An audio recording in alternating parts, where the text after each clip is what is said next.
এই বহু নির্বাচনীটা এসেছে আমাদের রাজশাহী বোর্ড 2023-এ ডিজিটাল ডিভাইস অধ্যায় থেকে। এখানে দেখতে পাচ্ছ অলরেডি একটা লজিক গেট অঙ্কন করা আছে।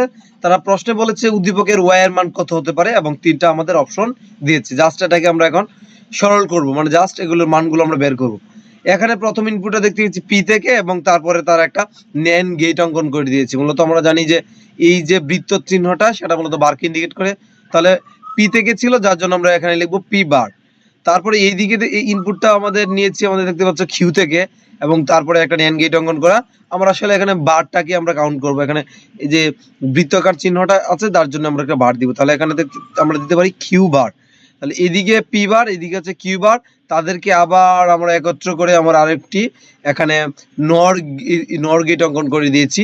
আমরা জানি যে নর মূলত আসলে এই যোগের কাজ করে এবং একটা বার দিতে হয়। তাহলে নরের সাথে একটা যোগের সম্পর্ক রয়েছে, যার জন্য পি বার এবং কিউ বারের মধ্যে আমি সম্পর্ক দিয়েছি যোগের। আর এখানে যেহেতু বৃত্তটা ছিল মানে নটটা ছিল, যার জন্য আমরা একটা বার দিয়েছি। তাহলে এই পার্ট আমরা পেয়ে গেলাম, এই পার্টের আউটপুট পেয়ে গেলাম। আর এই দিকে দিকে আমরা কি রয়েছে, এইদিকে রয়েছে পি এবং কিউ ইনপুট এবং তাদের মধ্যে আবার একটি নর গেটের সম্পর্ক। তাহলে লিখবো আমরা পি যোগ কিউ, কারণ আমাদের এদের যে নরের সম্পর্কটা সেখানে একটা অরের উপস্থিতি পাই, যার জন্য আমরা যোগ চিহ্নটা দিয়েছি। আর এই যে নটটা বা বৃত্তটার জন্য আমরা একটা বার দিয়েছি। এখন এই পার্ট আর এই পার্টকে আমরা কানেক্ট করেছি আবার একটি নট দিয়ে। তাহলে অবশ্যই এটা লিখবো, এই যে দেখতে পাচ্ছি এটা লিখেছি।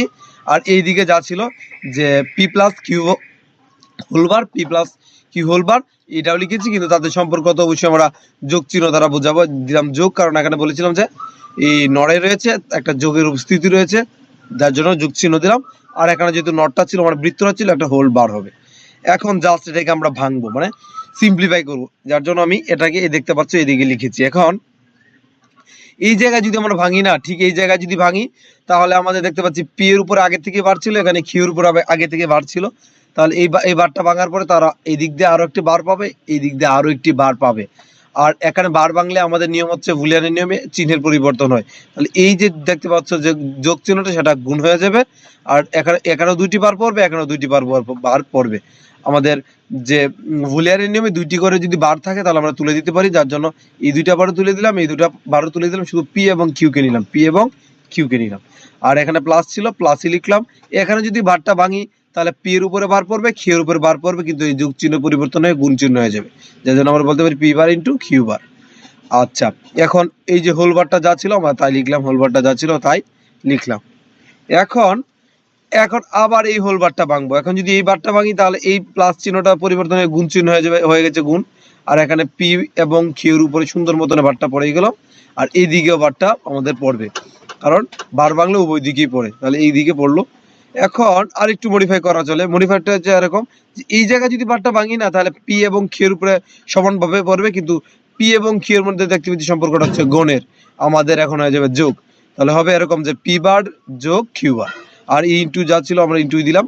এই জায়গায় যদি বারটা ভাঙি তাহলে পি এর উপরও বারটা পড়বে, কিউ এর উপর বার পড়বে, তাহলে দুইটি করে বার হয়ে যাবে। তাহলে পি এর উপরে দুটি বার হবে, কিউ এর উপরে দুটি বার হবে। অঙ্কের নিয়ম অনুযায়ী দুইটি বার আমরা তুলে দিতে পারবি, কিন্তু এখানে ছিল গুণ, এটা হয়ে যাবে আমাদের যোগ। এই হচ্ছে আমাদের উত্তর।